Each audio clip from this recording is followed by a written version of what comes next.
Ito nga pala yung menu natin, pork adobo. At welcome po sa Girly Vlog mga idol.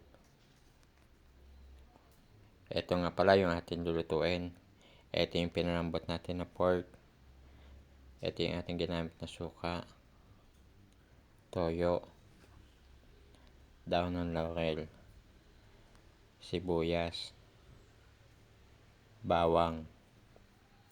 At ito, umpisa natin magluto. Painitin natin yung kawali at maghulog tayo ng bawang. Pagkatapos ng bawang, ihulog na din natin yung ating ginayat na sibuyas.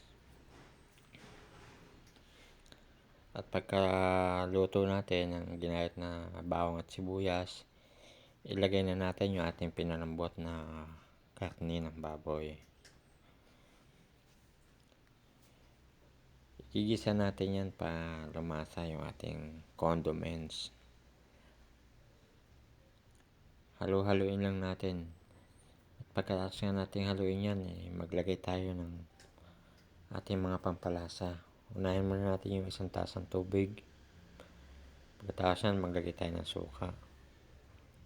Ilagay din natin yung ating ginagamitin na toyo.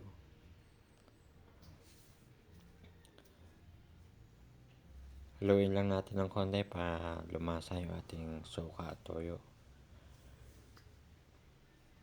Maglagay tayo ng daon ng laurel. Ito yung aroma.